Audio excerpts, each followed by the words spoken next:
Shalom, salam damai sejahtera Bapak Ibu, Saudara dan Saudariku seiman. Senang berjumpa kembali dengan Anda dalam permenungan harian Sabda Tuhan, Sabda Minggu 29 Agustus 2021, Minggu biasa yang ke-22 tahun B. Semoga Anda semuanya selalu dalam keadaan sehat, tetap semangat, tetap tersenyum, tetap berpengharapan pada Tuhan kita Yesus Kristus. Anda semua selalu dalam lindungan kasih Tuhan. Buat yang sakit, dalam nama Tuhan Yesus, Anda sembuh. Mari kita siapkan hati, siapkan diri untuk mendengarkan dan merenungkan firman Tuhan. Tuhan sertamu dan sertamu juga. Inilah Injil Yesus Kristus menurut Markus. Dimuliakanlah Tuhan. Pada suatu hari, serombongan orang Farisi dan beberapa ahli Taurat dari Yerusalem datang menemui Yesus. Mereka melihat beberapa murid Yesus makan dengan tangan najis, yaitu dengan tangan yang tidak dibasuh. Sebab orang-orang Farisi seperti orang-orang Yahudi lainnya tidak makan tanpa membasuh tangan lebih dahulu, karena mereka berpegang pada adat istiadat nenek moyang. Dan kalau pulang dari pasar, mereka juga tidak makan kalau tidak lebih dahulu membersihkan dirinya. Banyak warisan lain lagi yang mereka pegang, umpamanya hal mencuci cawan, kendi, dan perkakas tembaga. Karena itu, orang-orang Farisi dan ahli-ahli Taurat bertanya kepada Yesus, "Mengapa murid-muridmu tidak mematuhi adat istiadat nenek moyang kita? Mengapa mereka makan dengan tangan najis?" Jawab Yesus kepada mereka, "Benarlah nubuat Yesaya tentang kamu, hai orang-orang munafik. Sebab ada tertulis, bangsa ini memuliakan aku dengan bibirnya, padahal hatinya jauh daripadaku.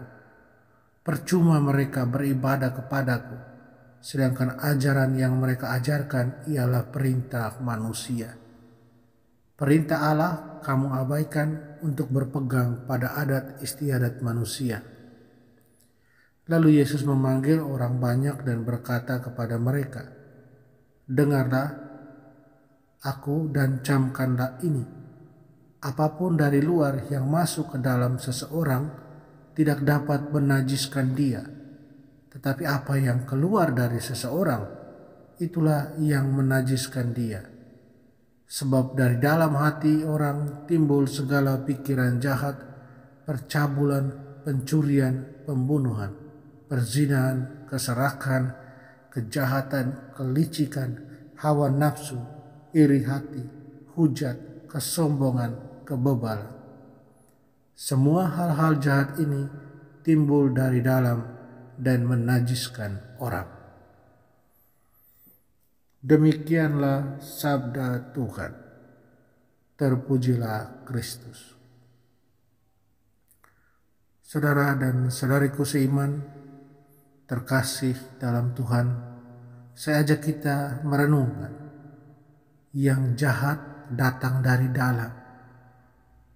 Jadilah pelaku firman. Saudara dan saudariku terkasih dalam Kristus, mana yang lebih penting bagi Tuhan? Tangan yang bersih atau tangan yang bersih atau pikiran dan hati yang bersih? Satu pertanyaan yang esensial yang bisa kita renungkan di awal permenungan ini. Mana yang lebih penting bagi Tuhan? Dalam Injil, ahli-ahli Taurat dan orang-orang Farisi marah kepada Yesus karena ia membiarkan murid-muridnya melanggar tradisi ritual mereka dengan makan dengan tangan yang tidak bersih. Mereka mengirim delegasi jauh-jauh dari Yerusalem ke Galilea untuk membawa tuduhan mereka dalam konfrontasi tatap muka dengan Yesus.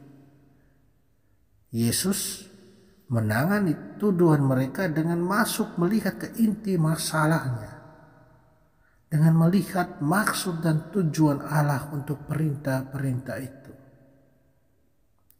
Saudara dan saudariku terkasih dalam Kristus, Yesus menjelaskan bahwa mereka membatalkan perintah Allah karena mereka membiarkan hati dan pikiran mereka dikaburkan oleh gagasan mereka sendiri tentang apa itu agama yang benar. Yesus menggarisbawahi secara khusus tentang dua hal.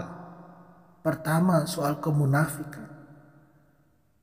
Seperti seorang aktor yang mengadakan pertunjukan, ahli Taurat dan orang-orang Farisi tampaknya mematuhi firman Tuhan dalam praktik eksternal mereka, sementara di dalam hati mereka menyimpan keinginan dan niat jahat.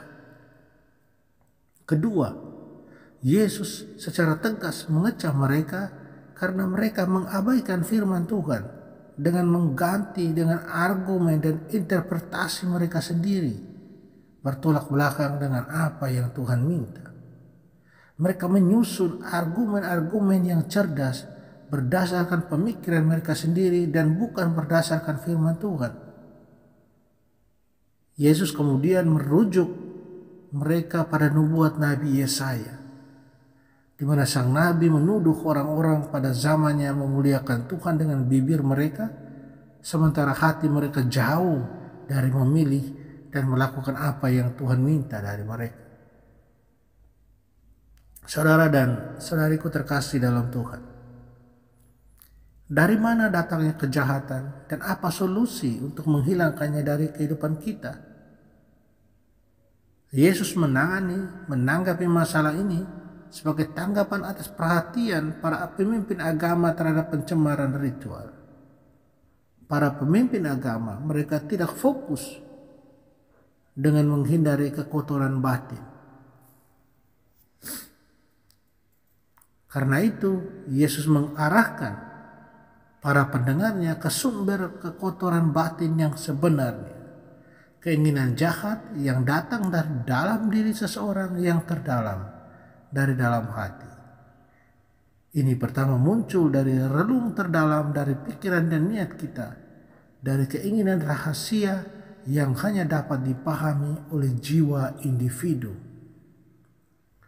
Saudara dan saudariku terkasih dalam Kristus, Allah dalam belas kasihannya mengutus anaknya putra tunggalnya Yesus Kristus untuk membebaskan kita dari keinginan berdosa dan beban rasa bersalah, dan untuk memulihkan kita kepada keutuhan hidup dan kebaikan. Tetapi untuk menerima rahmat dan kesembuhannya, kita harus mengakui kesalahan kita dan memohon pengampunannya. Dalam surat pertama Rasul Yohanes dikatakan, jika kita berkata bahwa kita tidak berdosa, kita menipu diri kita sendiri dan kebenaran tidak ada dalam kita. Jika kita mengaku dosa kita, Dia adalah setia dan adil dan akan mengampuni dosa-dosa kita dan menyucikan kita dari segala kejahatan. 1 Yohanes bab 1 ayat 8-9. Saudara dan saudariku terkasih dalam Tuhan, ketika Kain iri dengan saudaranya Habel, Allah memperingatkan dia untuk menjaga hatinya. Dalam Kejadian bab 4 ayat 7 dikatakan, dosa ada di depan pintu. Itu adalah keinginanmu, tapi kamu harus menguasainya. Apakah Anda dan saya membiarkan keinginan berdosa memasuki pintu hati dan pikiran kita? Kita tidak perlu menyerah pada keinginan atau pikiran yang berdosa. Tapi sebaliknya, melalui kasih karunia Allah, kita dapat memilih untuk mematikannya daripada membiarkan mereka menjadi tuan yang mengendalikan cara berpikir, perasaan, dan pikiran kita. Saudara dan saudariku terkasih dalam Tuhan, hanya Tuhan yang dapat mengubah hati kita dan membuatnya bersih dan utuh melalui kuasa Roh Kudus. Seperti seorang dokter yang memeriksa luka sebelum mengobatinya, Tuhan kita melalui firman dan Roh-Nya pertama-tama menjelaskan kondisi dosa kita, sehingga kita dapat mengenalinya, mengenal dosa kita dan mohon belas kasihan Tuhan dan pengampunan Tuhan. Tuhan selalu siap untuk mengubah dan menyucikan hati kita melalui Roh Kudus-Nya yang berdiam dalam kita. Kuasa dan kasih karunia-Nya memampukan kita untuk memilih apa yang baik dan menolak apa yang jahat. Pertanyaannya, apakah Anda dan saya, apakah kita percaya pada kuasa kasih Tuhan untuk mengubah hati kita? Saudara dan saudariku terkasih, penting sekali kita membuka diri dengan rendah hati pada Tuhan dan mendengarkan sabdanya. Membiarkan sabda Tuhan mentransformasi diri kita. Membiarkan diri kita mengalami belas kasih pengampunannya. Dan kemudian sungguh berubah. Hanya menjadi pelaksana sabdanya.